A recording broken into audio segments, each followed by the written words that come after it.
लोगों को उन्होंने कोऑर्डिनेट किया और काफी लोगों को हो सकता है बच्चों को हमारे ना पता हो, आज जो इंटरनेशनल ईयर ऑफ मिलेट्स जो घोषित किया गया है, उसमें यूएन में जो पहला लेक्चर डॉक्टर मल्होत्रा साहब ने दिया था उसको घोषित करवाने के लिए 7 मिनट का इनको टाइम दिया गया था और ये कामयाब हुए, उसको इंटरनेशनल ईयर ऑफ मिलेट्स घोषित कराया।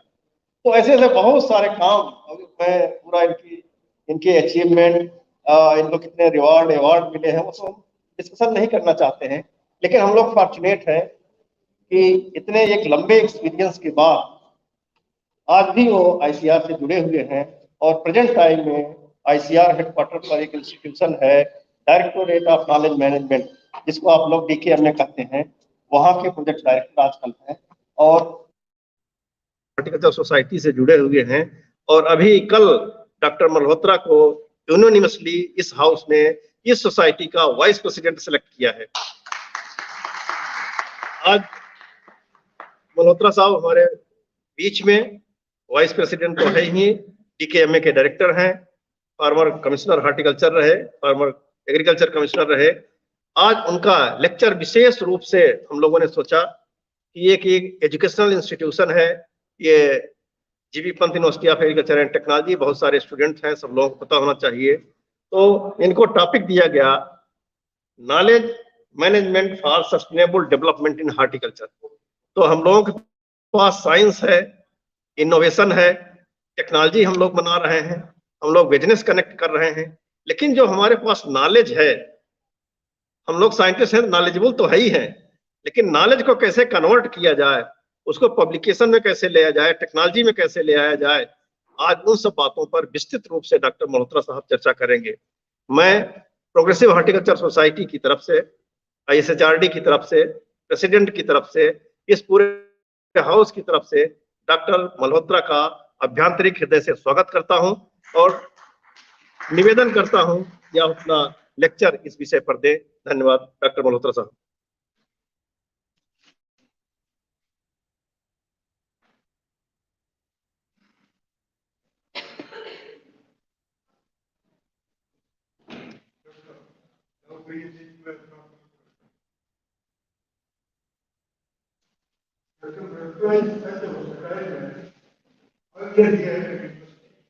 Then he was ADG, and then he was Commissioner Horticulture and Commissioner Agriculture, directly associated with the farmers. सब घर में इनसे बढ़िया आदमी जिनको हॉर्टिकल्चर डेवलपमेंट किया हुआ, यूनिवर्सिटी का क्या हुआ है, एग्रीकल्चर किया हुआ है, रिसर्च में रहा हुआ है, इंडस्ट्री में रहा हुआ है, इससे बढ़िया जॉब को इसको कर लिखो। सबसे बात ये है, हमारे पास नॉलेज है, सब हम नॉलेज कहीं कहीं छुपा हुआ है, उस नॉलेज को आपको इस पोजीशन से बहुत आसानी से मैनेज कर सकते हैं। और नॉलेज के लिए और मोदी जो चाहते हैं कि इंडिया को हम लोग नंबर 1 बना सकते हैं, पूरे वर्ल्ड में शुरू बना सकते हैं, और भारत में शुरू था, लेकिन हम सब हाउ अपनी चीजों को भूल गए हैं, इस समय हम देखिए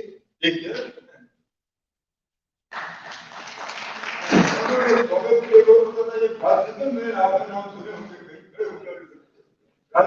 इधर आ रहा हूँ, ये आपकी टेक्नोलॉजी को ये ध्यान करेंगे और प्रजापति का पूरे कंट्री में हॉस्पिटल में स्वागत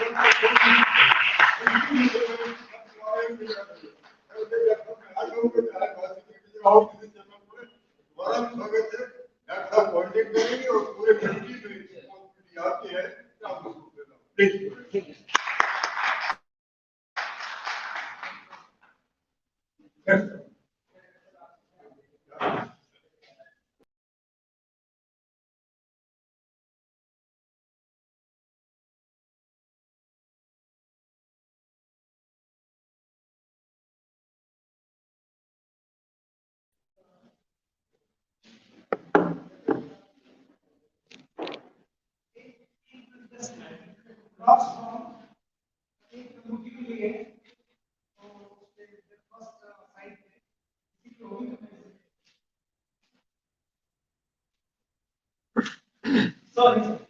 Well,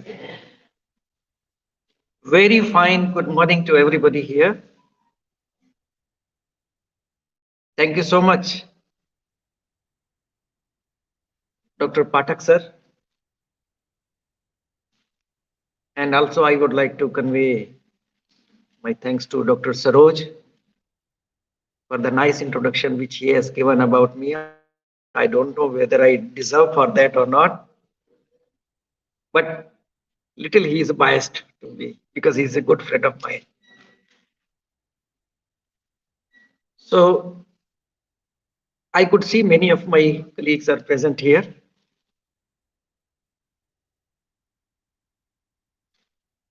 It's a great opportunity for me to speak here and share my views before you. An important platform which has been created by the Indian Society of Horticulture Research and Development, and the important program on the important theme area, transforming horticulture, science and technology. It's a progressive horticulture conclave. I convey my thanks to them. I could see students, the great farmers, they are also present here in the hall. And I have been asked to speak on the knowledge management for sustainable development of horticulture. Well, friends, India has passed through the several phases and a lot of development has taken place. And the outcome is visible. Our production level has increased. And we boast that yes, we are the leader in the world market for several crops. If you speak about the food grains, our production level has increased to 314 million ton. If you speak about the horticulture, our production level has increased to 341 million ton. Though estimates are now saying, estimates have been received, and those figures are now appearing to the tune of 343 million ton. But these are the final figures for the last year. So when the figures are finalized, we mostly quote them. Others are estimates. Well, so this much kind of progress has taken place, and that has happened only because of our knowledge powered solution system which has emerged in the country, and that has been made available. So this has happened only because of this. So not only we are the largest producer in the world, but we are the exporter also now. We have become net exporter of many commodities. Either you speak about food grains, either it's wheat, rice, even maize also some part, and now millets are in the picture, which are called as the nutri-cereals now. And another new name has been given, Shri Anna. Its a new name is Shri Anna. So this is the strength which is prevailing here. This is a kind of, I should say, leadership which has emerged. So here I have mentioned that 25,000 crore. I have written the old figures, 21,690 crore we have earned through export of horticulture commodities, fresh fruits and vegetables, as well as other processed products that has been achieved. So how this transformation has taken place? This transformation has taken place because of the several interventions, several technologies set that has been introduced, and further large scale adoption has taken place. So here, either you speak about genetic resources, crop improvement, several varieties have been developed. Just I was going through the figure that last year 167 new varieties of several horticulture crops have been developed. This is a 1 year achievement, I am telling you. So now here location and situation specific research is being conducted, and accordingly agroclimatic zone based planning which has been done on that basis, the technologies are now being developed. So हमारे किसान भाई भी यहाँ पर उपलब्ध हैं. मैं यही कहना चाहूंगा कि बहुत सारी ऐसी तकनीक है, तकनीकी जानकारियां हैं जिनका विकास हुआ है और वो किसानों तक पहुंची है. मैं किसानों को बधाई का पात्र कहूंगा जिन्होंने उन तकनीक को अपनाया और हमारा जो उत्पादन का लेवल है वो इस तरह से बढ़ा. तो किसान हमारे बधाई के पात्र हैं और हमारे वैज्ञानिक तो हैं ही, क्योंकि ये हमारी ड्यूटी है, हम लोग सब करते हैं। अभी जो मैं ये बात कहूंगा कि जो ये नॉलेज पावर्ड सॉल्यूशंस जो दिए गए, knowledge powered solutions which we provided, they have made the impact, and that impact is very much visible here. So here we were having favorable conditions, either it is a backup of the technologies, or you speak about the favorable government policies which were introduced by the government of India in the form of several decisions which were taken in the recent past as well as in the past also, I would like to mention. Then this is a developmental initiative. Several government programs have been started. Then if I speak about the technologies, we have a strong institutional system in the country. If we, in particular, if we speak about horticulture, we have 23 research institutions of the of ICR, and then 63 state agriculture universities, then central agriculture universities. They also have the department, and a kind of development has taken place where it was decided that horticulture is a very important area, and now states, they have a separate horticulture division that is existing. Universities, they have the separate department of horticulture. Even we have department of floriculture now, department of vegetable crops, department of plantation crops. This much kind of segmentation is appearing, and considering the importance, a kind of I should say micro specialization, that kind of concept is now appearing. Next. So here, knowledge is power. Why we say knowledge is power? Because everything starts from the knowledge. So if you see here, Mr. Bacon, he coined the term and he wrote a book. Knowledge itself is a power. And then onwards, we all were using that, yes, knowledge is power. Yes, knowledge is power. And history is the witness. Man with the knowledge has ruled. There are several instances. Even there is a Plato theory where it has been mentioned that this knowledge is the base, and if it is shared, then definitely it will multiply, it will replicate, and then large scale adoption, if it occurs, it will provide a kind of benefits to the society, and it will contribute towards the economic development. Kautilya अर्थशास्त्र जो हम लोग पढ़ते हैं, बताया गया है, और चंद्रगुप्त मौर्य ने भी रूल किया, तो it was only based on base of knowledge only. And there are several other examples. You speak about the developed economies, either there's Japan, US, and China, but now India is also emerging as a. Just yesterday, I was going through the newspaper when I saw the headline, India is emerging as a mini superpower. This was the title which was written, that India is a mini superpower now. So this is a kind of feedback which is emerging about our country. So here, survival will depend upon the knowledge, because now future is based on this system. You know that there are several knowledge portals which are available with us, but how we can further make easy access to the people? Well, so here application is very important. Application of the knowledge. If you see, when we in the 19th century, what kind of agriculture was there? What kind of knowledge we were having, and that knowledge further percolated with the experience, and that was further passed on from one generation to another generation. In the 20th century, then law of genetics came, cultivar development system came, law of nutrients were developed. So basic researches were done, and those basic researches were the base for the future science. Then 21st century, we are now in the 21st century. Several new initiatives are there. Either you speak about GMO, either you speak about nano inputs.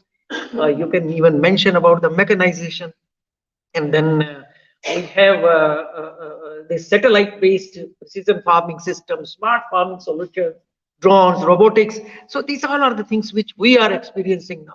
Honorable PM, he just last year, I think, 100 drones they were flown, and then he inaugurated, and then 100 drones, they were being used for application in agriculture in particular. Next. So here we have passed to the several phases. Horticulture has already transformed, but transformation, as we have put in our theme area, further transformation definitely it is needed, because in the present context, many new things are required to be introduced. Many unaddressed issues are required to be addressed, and that will happen only through our planning, strategic planning, which is required to be introduced and put in practice. So first phase, personal gardens, we were doing horticulture. That was the phase from the year pre-independence. Then after independence, commercial production system emerged, and a demand for potato and several other commodities, as coconut, areca nut, these were discussed. These all were in discussion, because few of the commodities were having its importance for food, few were having their importance for export purpose also. So then third phase we experienced, and it took place for consolidation of the institutional system. Institutional system for horticulture came, and the importance of horticulture was realized that we need to have more institutions which was exclusively work on horticulture. Then fourth phase,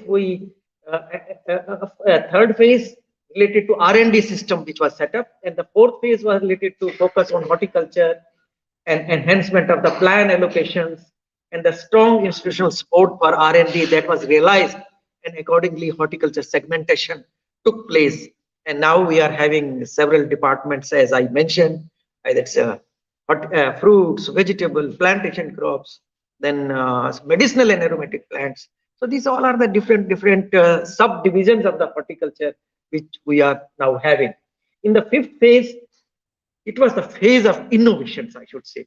Several new mission programs were started, and new institutions, commodity-based ICR established some institutions. So many of our colleagues are present here, very senior colleagues are present here who have already headed those institutions, and then universities also. National Agriculture Research and Education System, that's our main, I should say, where ICR is providing the lead role, where a kind of hand holding is there with all institutions to further take up the issues related to research, education, and extension. So then last phase that relates to the high-tech horticulture, precision farming, robotics. Now we speak about the drones. So this is a phase. Now different phases we have passed through, and a lot of development has taken place. Further, we need to fine-tune our research. Further, we need to see that how we can address the coming issues, and further we can see, because now India is on the way to plan for Vision 2047. Vision 2047, because in the year 2047, India shall be completing 100 years. So 100 years of independence, because we have already made a kind of vision that where India needs to reach in the year 2047. The stage has been set, roadmap has been prepared, and strategies have been worked out, institutions have been identified, ministries have been identified, and all they are playing their role. Today we are, this year, last year we celebrated as a Amrit Kal, 75 years we completed. So now let me come to the knowledge, which is the main theme area of our today's discussion. That application of knowledge in agriculture that has taken place in the different plan periods, because we are having a plan period system in the country. If we have to take forward our schemes and the targets whatsoever has been set, those are required to be achieved through some planned mechanism. So that mechanism we were having, and that has succeeded in identification of agriculture in potential areas. So here I can use the word for horticulture also, because horticulture is a part of it. So horticulture has come in the potential areas. This is the outcome of our plan system which I am saying. It's the 5-year plan system which we introduced. then input use in the potential areas. This has happened and it has been proved, and results are visible. Everybody knows about the progress whatsoever has happened.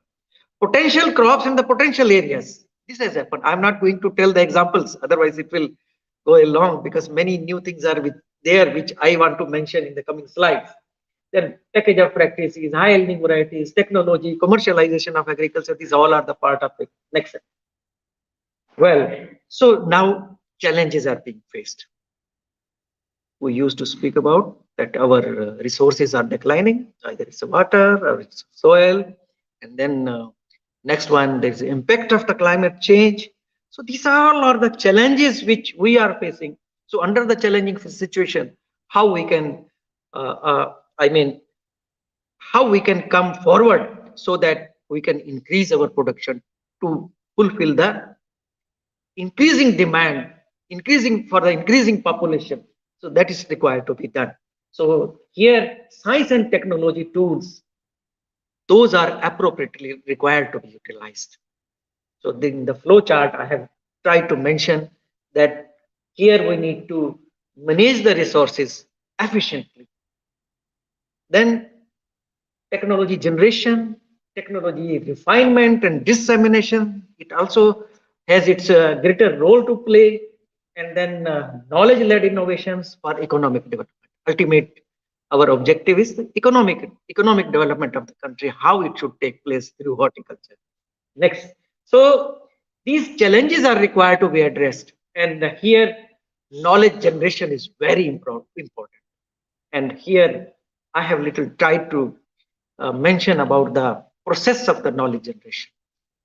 A lot of data we create through our research system. A lot of data, primary data is available, secondary data is available. But this data is unprocessed facts. These are unprocessed facts and figures. But how you can convert those unprocessed facts and figures into information so that you can have a kind of meaningful conclusion which you can draw. So data is converted into information. And then information, once it is converted into information, then information is converted into knowledge. So knowledge, then from knowledge, wisdom will come. So this is the process of the knowledge management, knowledge process. How the knowledge emerges: data, information, and knowledge. So I'll cite one example, little example. Rainfall pattern of a particular location. That is data. We are having the data. Rainfall pattern, that's a data. Rainfall data of a particular location, that is the information.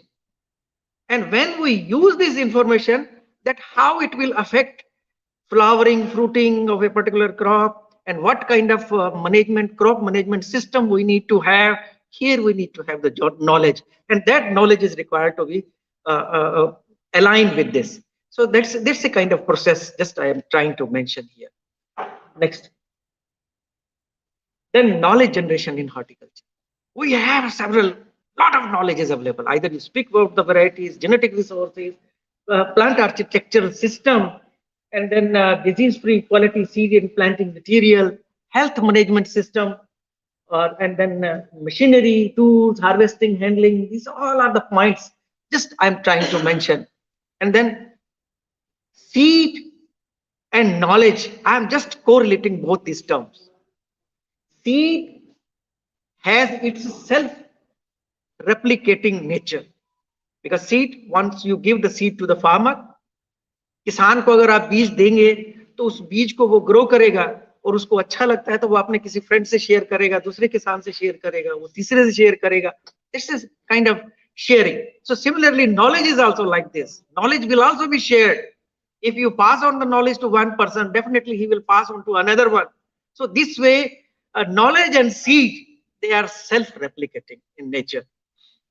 So here, creation of knowledge through research system and further dissemination, that's a very important aspect. Next. So horticulture research information system was developed by IHR. It was the year 2011-12, I remember. And this horticulture research system, because we are having the knowledge which is scattered, but how you can put it at one place and how you develop a management information system which will guide you as a decision support system, that is the need. So that need was felt, and for horticulture, I'm giving here the example of horticulture because this was one of the success story and earlier attempt which were made. And then many of our institutions, horticulture institutions, they have now management system which is available. Almost all horticulture institutes, 23 horticulture institutes and several state agriculture universities, they have their own management information system today. Next. So I would like to little tell about the knowledge gaps.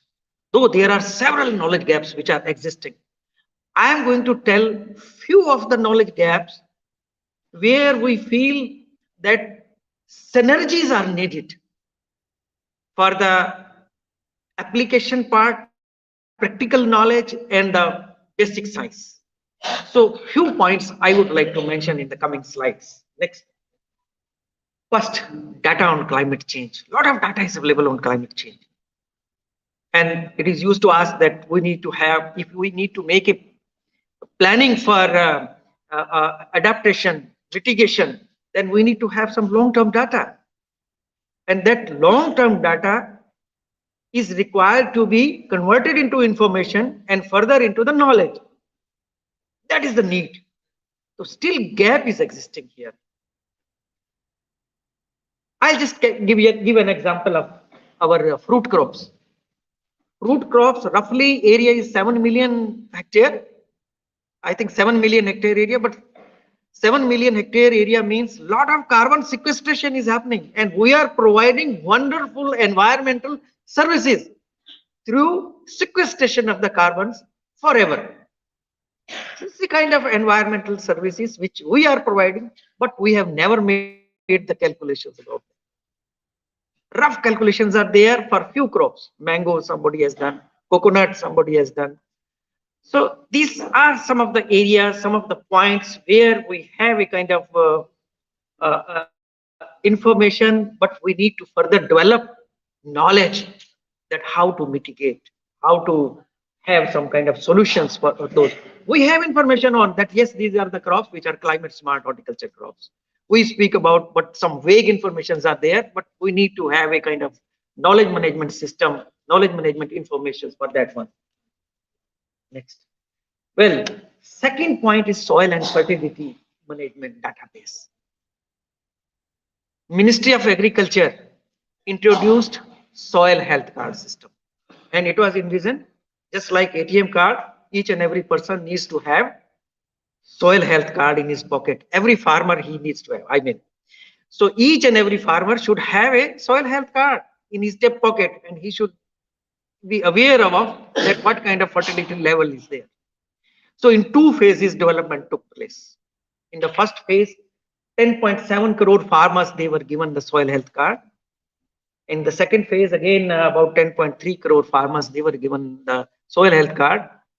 And now a kind of awareness has come. And now farmers, they are asking that, yes, I want soil fertility. I want to know the soil fertility status. तो किसान हमारे अब तो ये कहने लगे हैं, क्योंकि उनमें जागृति आई है कि हमें हमारे जितने भी खेत हैं उनमें भी अलग अलग जगह में अगर हमें खेत है तो हमारी मिट्टी की उर्वरता क्या है, उन सबको जानने का एक अवेयरनेस आया है। और किसान स्वयं आकर के कहते हैं कि जो सॉइल फर्टिलिटी बेस्ड रिकमेंडेशंस है वो सभी आए, जो माइक्रो क्लाइमेट बेस्ड है, जो उसके पर्टिकुलर जो फील्ड जहां पर उसका लोकेटेड है उसके लिए जो रिकमेंडेशंस है, उस तरह की रिकमेंडेशंस के लिए किसान आकर के कहने लगा। Well, so this was the point. Just I wanted to highlight that now through this soil health card, lot of information is available, and some kind of categorization has been done, and whole country has been divided into the different segments. That yes, this is the fertility level which is prevailing. In the next slide, I'll just mention about this. Now we are having the informations here. Imbalanced fertilizer use is happening. This is the outcome of this soil health card system. North, there is an overutilization, over application of the nutrients, and there is an imbalance. In West also, it's a little imbalance. So here, East and South, again, we need to put more emphasis. Otherwise, ideal ratio is 4:1, NPK. This is a 4:1. So this is the ratio. So now NPK ratio for the different regions, this has come into the picture. So accordingly, now government is making the plans, and they have just revamped the plan that yes, we need to put more focus on those belts, those areas. So this is a kind of I'm telling this knowledge management is needed here, and knowledge management is going to play the greater role. Next. Well, this is the rational use of fertilizer. Dr. Anup is not sitting here. I remember when we discussed Dr. Anup Srivastava, because he's a very renowned, I should say, soil scientist.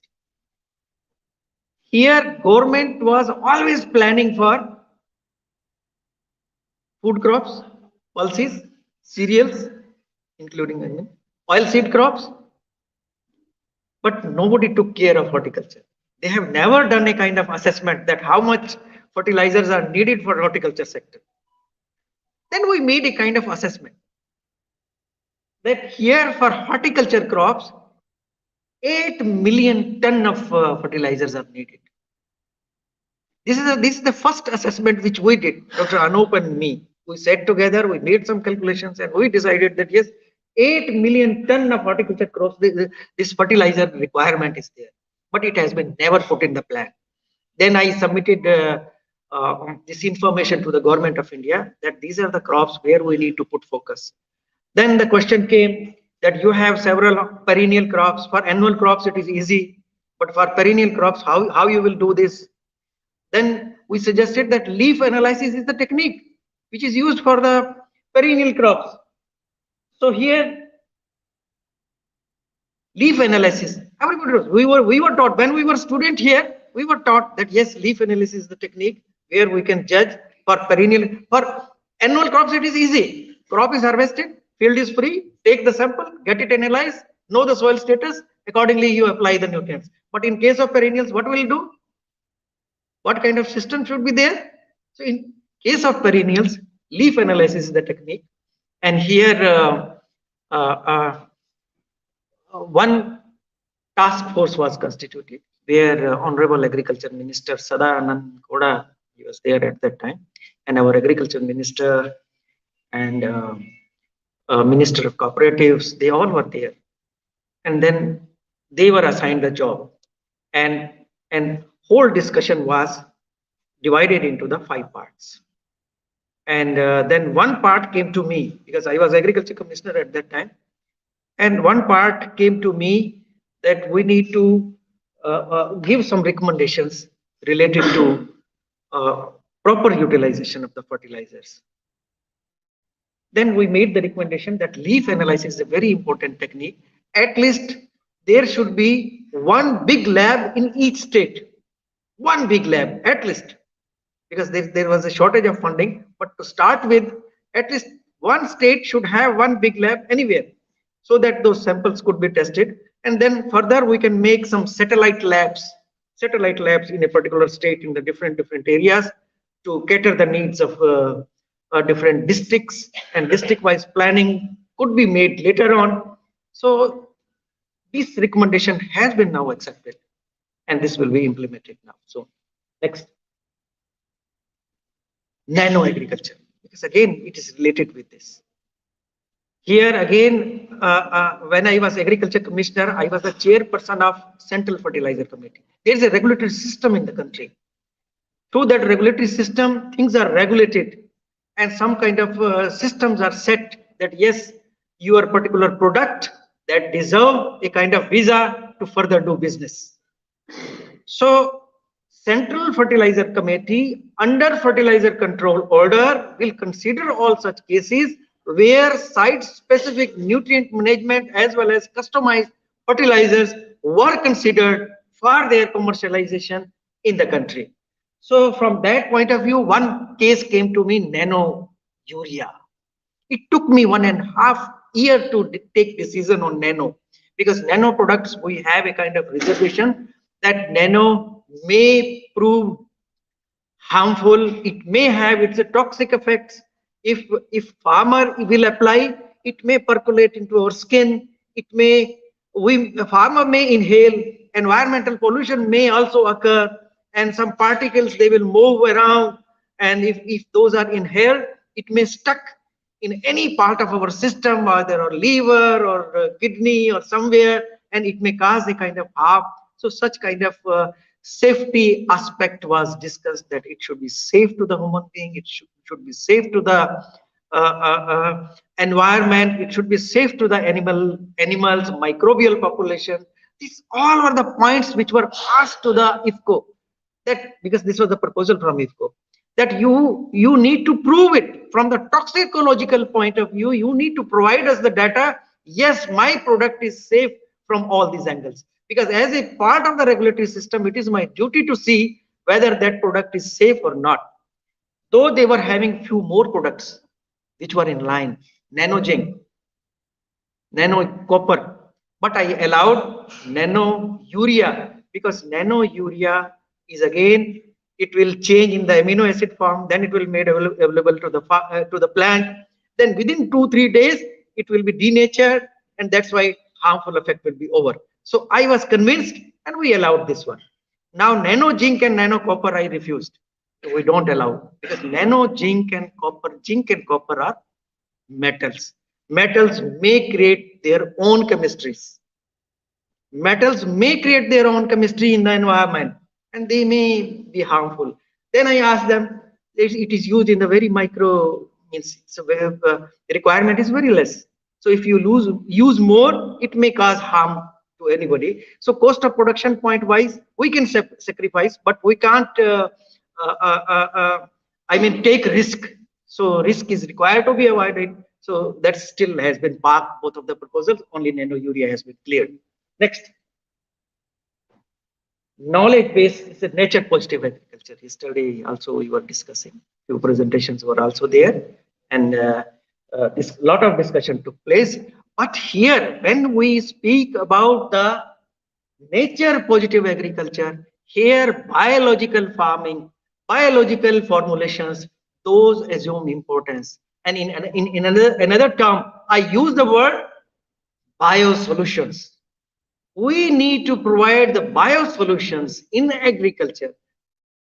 Lot of technologies are available. Recent publications were made from our Directorate of Knowledge Management in Agriculture. These are the publications from the directorate where I am presently serving. Biocontrol agents, then biopesticides, biofertilizers, these all are the biosolutions. These biosolutions are required to be provided. ये जितने भी जैव, मैं ये कहूंगा कि उत्पाद हैं, वो किसानों को उपलब्ध कराने की जरूरत है, क्योंकि ये बहुत ही सुरक्षित है, जिससे कि हमारी जो उत्पादन हम करके जो हमारा प्रोड्यूस सामने आएगा वो अच्छा होगा. और ऑर्गेनिक फार्मिंग का तो बहुत अच्छा इंपॉर्टेंट हिस्सा है, इंटीग्रेटेड न्यूट्रिएंट मैनेजमेंट का इंपॉर्टेंट कंपोनेंट है. Next. Well, biostimulants in agriculture, I am telling, a lot of information, knowledge are available. Yesterday I visited, Dr. Sunil is also available here. We visited that society, Agri-Asian society. A lot of IT keys are available. A lot of informations are available, which were put in the Vedas and several other testaments which we have.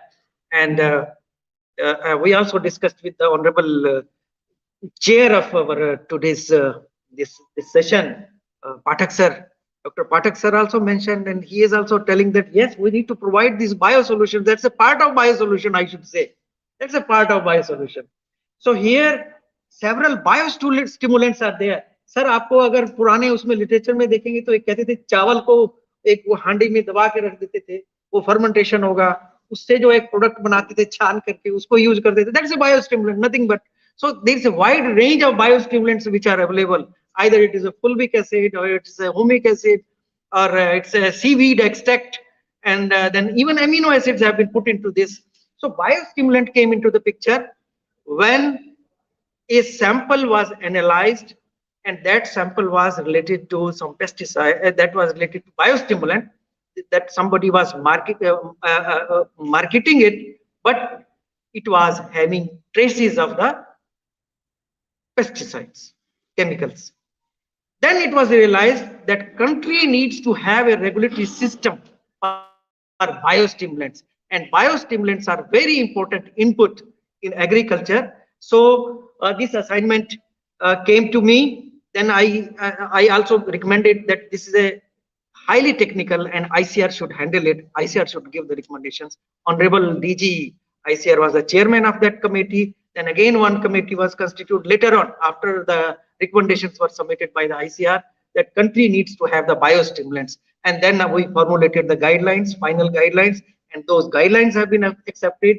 A separate regulatory system has been set up in the country, and that is called as now Central Biostimulant Committee is there. I was the first chairman of the Central Biostimulant Committee, and we have set the guidelines. Now registration has started on the new bioproducts because we need to have biosolutions in the country. To make available such proven products to the farmers, this attempt has been made. To assure the quality, this attempt has been made. Next. Well, so these are new molecules, new chemistries. I'll just quickly skip that. Biopesticides. So here we have Central Insecticide Board and Registration Committee. Through this committee, that committee gives a kind of, again, I was a chairman of the Central Insecticide Board Registration Committee for 6 years. Here we gave preference to the biopesticides, to the biologicals, microbials, macrobials. So all were given preference, and 13 microbials have been registered now, because if you have to do commercialization, it should come into the schedule. First they were put in the schedule, and then afterwards those were commercialized. Many of the institutes, I should say, Dr. Rajan is now available with us. Yesterday also somebody mentioned about Fusicont. Dr. Rajan and his team has done a wonderful job in bringing out one this biocontrol agent. It's Fusicont. So it is addressing the international problem that's a TR4 race of banana that is controlled through this biological. And now many countries are after us and they are asking for this product. So we have planned, and I discussed this matter with Dr. Rajan also. We want to release further this technology, and some kind of system is required to be put in practice, and we want to allow that now world should take benefit, but India should also earn from our efforts which we have done. Well, next. Several new chemistries are there. I'm just skipping. New invasives, knowledge. Now invasive, whenever new invasive comes, we little get perplexed that how to resolve the issue, how to prevent it, how to eradicate it, how to control it. So these all challenges will come into mind, because invasives, you don't have exposure, you don't have the knowledge about that, how to manage it. So then I suggested that we need to have some kind of information bank. We need to create a cell for dealing the invasives, because invasives, they will enter from the neighboring countries. You don't have the knowledge. So from that point of view, we have now listed the probable invasives and what kind of solution, ad hoc solution is available, which can be further passed on, which could be practiced. So this is an ad hoc solution. So if we speak about horticulture, then these are the two problems which are related. One is fall armyworm. Recently, in the year 2018, this insect entered our country, and it's a very polyphagous. Being a polyphagous, fruits and vegetables are also affected. Then another one is rugose sprilling whitefly. Again, it's a problem before us, and it's a challenge before us how to control it. And we have even failed, I should say. Only neem pesticides, neem kernel, neem oil has been suggested. Dr. P.L. Saroj, he very well know about this system. And here, Dr. Ellen Apsara is also available here from CPCRI Kasargod. They are dealing with the palms. It's a great problem there. So how to deal with it? It's really a challenge for us. Next. Knowledge on the post-harvest losses. Anybody will cite 50% losses are occurring, 40% losses are occurring. No scientific studies were there. But now we are having scientific studies, and recurrently those studies are being done by CFET, and CFET was given a project. Now we are having some kind of scientific information available with us that how much post-harvest losses are occurring. So those informations, those knowledge are required to be utilized for making the programs and further research programs, then promotional programs. And on the basis of this knowledge only, we succeeded in making this integrated cold chain development concept we brought into. And we put this special concept in Mission for Integrated Development of Horticulture. Dr. Negi is present here. So this integrated cold chain means we are now promoting full cold chain, not only storage, means complete cold chain where we need to address all such issues. Then ethylene inhibitor has been brought into that, how we can check the post-harvest losses. Next. Well, marketing again, market channels, market information. This is a part of knowledge. Next. Now, these days we are having a lot of portals and other informations are available. Use of drones again in agriculture. So a lot of knowledge is available with us. Many molecules have been already registered. That information is available, but how we can utilize through drones? Because once you utilize application of the pesticide through drones, it means you are going to reduce the water content. Because in the traditional way, you need 100 liter of water. But if you use the drones, you need 20 liter. It may cause the phytotoxicity. So they need to assure that yes, through drone, we need to reduce it. We need to further give a kind of endorsement through some kind of experimentation that yes, phytotoxicity will not occur. Next. So I was a part of that committee, and we fine-tuned the guidelines for drone application for pesticide application, fertilizer application. So now we need to reduce the post-harvest losses, but India needs to have good agriculture practices. Really, we need to end gap we have now, because whenever we have to export, we only have we're practicing end gap, but now we need to have end gap. Next. Reducing the water footprint. Next. Well, the horticulture cluster program now has been developed. Next. This has been inaugurated now. Space application here this Chaman and Fasal project, which will give a kind of information related to assessment that how much production is going to happen now, how much production you are going to achieve, what kind of availability is there, and further what kind of demand is there. Commensurating to demand, the production is required to be linked. Well, knowledge diffusion, how it takes place. We are usually following linear model. हमारे पास जो technology हम किसान को कहते हैं भाई ये ले लो, बस वो किसान को जरूरत है नहीं है हमें नहीं पता, but farmer should ask that yes I need this one. वो आपको कहेगा कि मेरे को ये चाहिए. आपने second, that's a feedback model. Then you take the feedback whether that technology needs some kind of refinement. Next.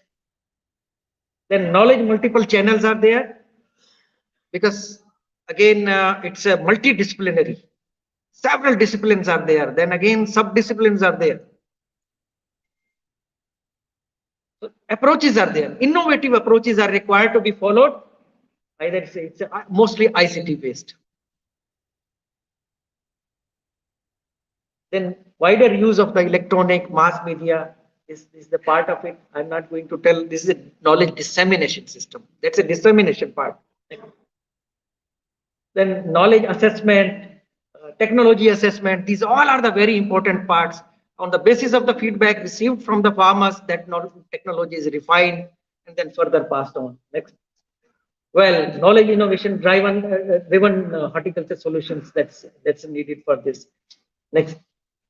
Well, so several knowledge-driven public-private joint ventures are there now, and several international agencies are there with whom we have joint ventures.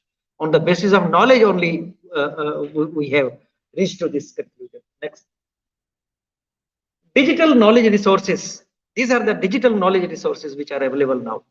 So those digital knowledge resources are required to be used. So I have given the site of each and every one.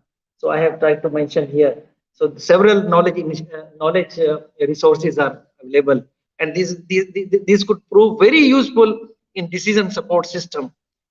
Yes. Krishi. एक slide और पीछे जाओ. It's a Krishi Kosh. It's a digital repository of the National Agriculture Research System, which is being utilized, where we have several theses, journals, articles, and all other documents are available. So this is a initiative where we have a lot of repository of the knowledge, digital repository we have, and those are required to be used by the students, teachers. They are effectively using it already. Next. Krishi is another one. It's a knowledge, resources, and information system hub for the innovations. This again ICR initiative. E-resource is again this e-resource in agriculture we have. This is a knowledge management tool for researchers, teachers, students. They use it, and many informations have been put into it. And 152 partners are there here in this one. They have contributed. They are contributing, and in our libraries, they are utilizing this knowledge. Next. Well, Directorate of Knowledge Management, because here the second objective mandate of ICR is clearing. ICR functions as a clearing house of the information. Knowledge management, that's the second mandate of the ICR as a whole. So we address the second mandate of our ICR. First mandate relates to production and all other things. Second mandate relates to act as a clearing house of the information. So we are the clearing house. We bring out two journals, e-publishing platforms. These are the two important journals. Recently, we have introduced some changes into it. Because this is a multi-faculty and it is used by whole country, students, teachers. They publish their research articles, research publications. Those are made here, and we want to increase its impact factor. So today the impact factor is 6.378 as per NAS rating, but impact factor is 0.378 Scopus. So that if we calculate now 3 years average, it has increased to 0.68. And the next 1 year, I'm confident it will reach to the 1. Though it's very ambitious, Dr. Rajan is smiling towards me. I know it's a great challenging. Though I am making this statement, at least we will reach to 0.8. Because we have already reached to the 0.68. We are confident in the coming years we will reach to that point. Because now many of our researchers, they are publishing in the different places. So this should work as a seed portal. We have again information's knowledge management portal is there. Next.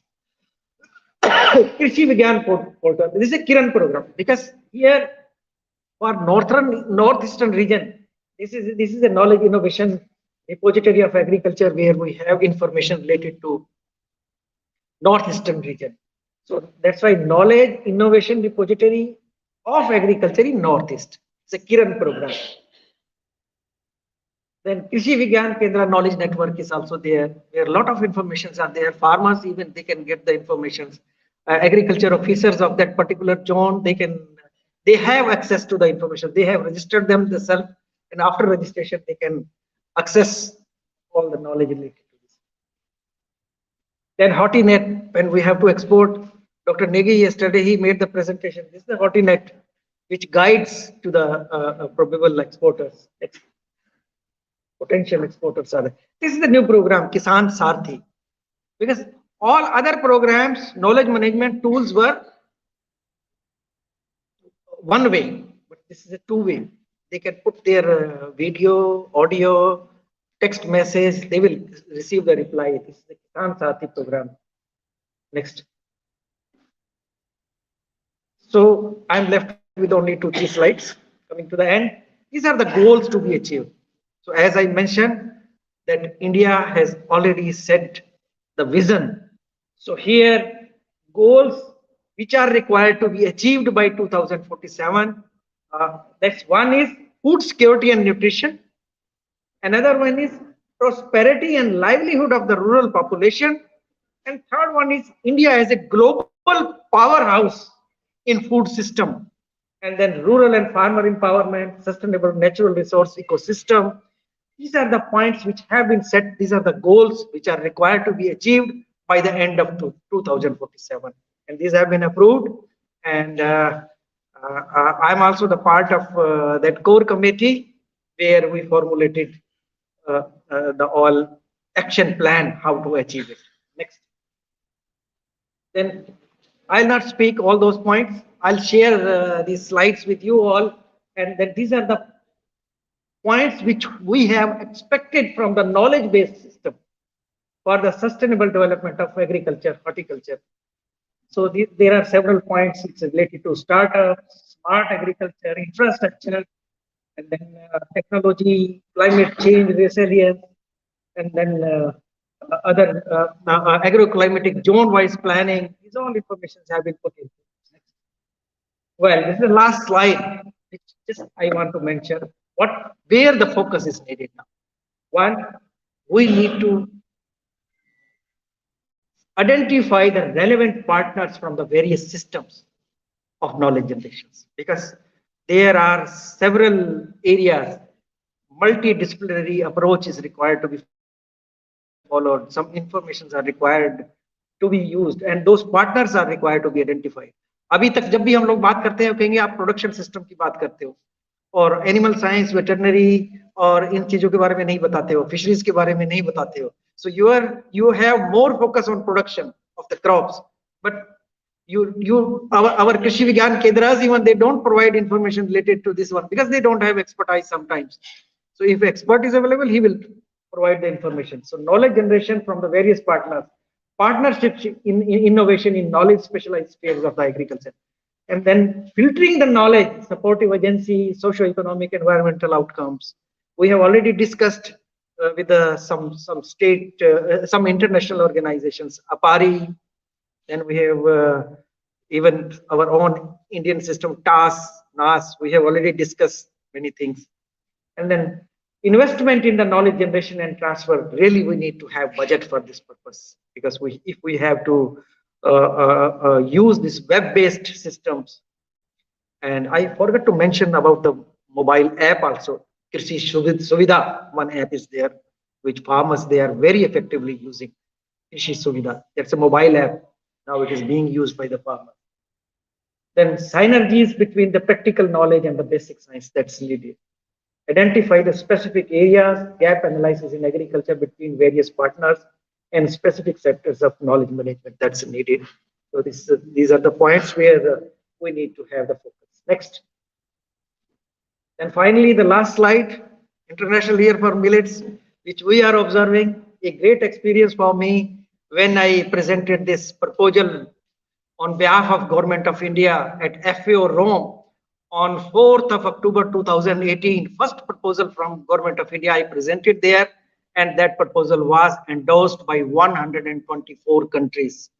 And today we are observing, and India is providing leadership.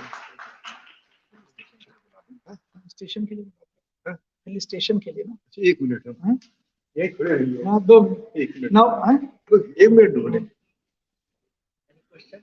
हम लोग horticulture में कहते हैं rare genotype. मैं आपको केवल एक उदाहरण देना चाहूंगा. किसान भाई भी हैं.